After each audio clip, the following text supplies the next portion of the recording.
اس فہرست میں تمہارا بھی اضافہ ہو گیا ہے۔ میری پیش گوئی ہے کہ تمہارا نام چند ہی روز میں سر فہرست ہو جائے گا۔ اس دوستی کا اگر یہ فائدہ ہو کہ وہ مجھے اپنی شادی کے المیہ کے بارے میں سب کچھ بتا دے پھر تو ٹھیک ہے، ورنہ میں اس سے بھی زیادہ بے نیاز آدمی ہوں، اپنے کام سے کام رکھنے والا، اپنے دائرے میں گم۔ ممکن ہے تم اپنے مشن میں کامیاب ہو جاؤ، بہرحال ابتدا بری نہیں۔ ٹھیک ہے، پھر میں شام کو تمہارے ساتھ چلوں گا۔ زندہ باد۔ آصف نے ایک زوردار نعرہ لگایا اور مجھے ریسیور رکھنے کی آواز آئی۔ شام کو جب ہم اسپتال پہنچے تو نصرت ہمیں باہر ہی مل گئی۔ وہ سربت کے ساتھ لان میں بیٹھی تھی۔ ہمیں دیکھ کر اس نے دور سے ہی ہاتھ ہلا دیا۔ کیا اسپتال سے چھٹی ہو گئی تمہاری؟ آصف نے نزدیک جاتے سوال سے پوچھا۔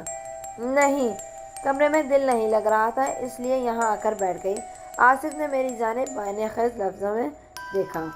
میں نے اس پر کوئی توجہ نہ دی اور ندرت سے مخاطب ہو کر بولا، کہیے آج آپ کا کیا حال رہا؟ بالکل ٹھیک ہوں، کل شاید یہاں سے چھٹی مل جائے۔ مجھے تو یہ ہسپتال قبروں کی طرح دکھائی دیتے ہیں، ہر طرف موت کی سی خاموشی، ڈرے ڈرے سہمے سہمے چہرے، منکرین کی طرح سوال کرتے ڈاکٹر، کفن کھینچتا ہوا عملہ۔ میرا تو جی چاہتا ہے کہ بس ابھی یہاں سے بھاگ جاؤں، کیا کروں، مجبوری ہے، کل تک کسی نہ کسی طرح وقت کاٹنا ہی ہے۔ یہ کہہ کر وہ آہستہ آہستہ اپنی لمبی انگلیاں چرخانے لگی۔ آپ ہی میں ابھی آتی ہوں۔ سربت یہ کہہ کر اٹھی تو مجھے اندازہ لگانے میں دیر نہ لگی کہ وہ چائے لانے گئی ہے۔ آپ کون سا سگریٹ پیتے ہیں؟ یہ سوال مجھ سے تھا اور اچانک میں کوئی سگریٹ نہیں پیتا۔ سگریٹ پیتے ہی نہیں؟ چلو چھٹی ہوئی۔ تم نے سگریٹ پینی ہے؟ آصف نے اس سے پوچھا۔ ہاں، ندرت نے میری طرف دیکھتے ہوئے کہا۔ آپ عورتوں کی سگریٹ نوشی کے خلاف تو نہیں؟ آپ سگریٹ پیتی ہیں؟ میرے لیے یہ بات باعث حیرت تھی۔ جی ہاں، لیکن 2-3 سے زیادہ نہیں۔ یہ ڈاکٹر کو یہ بات معلوم ہے؟ میں نے پوچھا۔ جی ہاں، اس شریف آدمی نے سختی سے سگریٹ پینے سے منع کیا ہے، اس لیے میں کمرے سے اٹھ کر یہاں آ گئی ہوں۔ آصف، نکالو سگریٹ۔ یہ ٹھیک ہے کہ میں سگریٹ پینے کا عادی نہیں تھا، لیکن آصف کے ساتھ یہ عیاشی کبھی کبھار کر لیتا تھا۔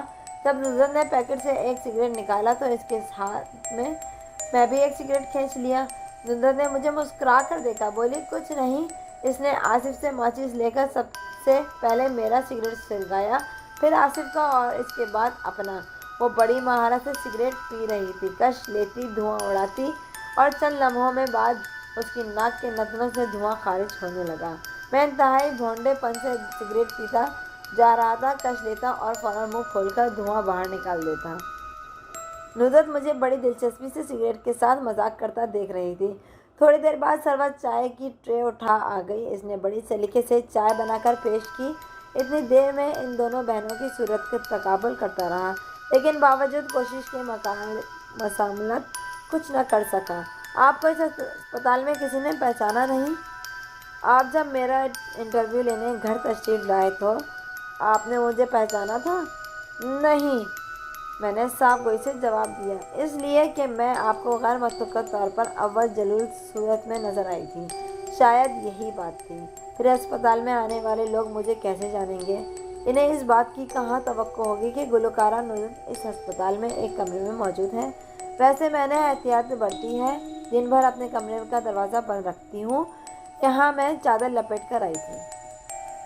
لیکن اسپتال کا عملہ تو آپ کو دیکھتا ہوگا۔ کسی ڈاکٹر نے تو مجھے پہچانا نہیں، شاید یہ لوگ اپنی مصروفیت کی وجہ سے ٹی وی دیکھتے ہی نہیں۔ البتہ ایک نرس نے مجھے ضرور پہچاننے کی کوشش کی تھی۔ میرا بلڈ پریشر چیک کرتے ہوئے مجھ سے کہنے لگی کہ آپ گلوکارہ نصرت ہیں؟ میں نے بڑی ہی معصومیت سے انکار کر دیا اور کہا کہ نہیں، میں بینک افسر نصرت ہوں۔ یہ سن کر اس کا اپنا بلڈ پریشر ہائی ہو گیا اور وہ فوراً ہی کمرے سے نکل کر بھاگی۔ سربت کا ہنسی کے مارے برا حال تھا۔ وہ تو اچھا ہوا کہ اس نے اس نرس کے سامنے کھی نہ کی، ورنہ بھنڈا پھوٹ جاتا۔ نصرت نے سگریٹ کا ایک گہرا کش لگایا اور ناک سے دھواں نکالتے ہوئے گویا ہوئی، اب آپ اس بات پر غور کریں، میں یہاں بیٹھی ہوں، سامنے ہی سڑک ہے، کتنے لوگ یہاں سے گزر رہے ہیں، لیکن کوئی مجھے نہیں پہچان رہا۔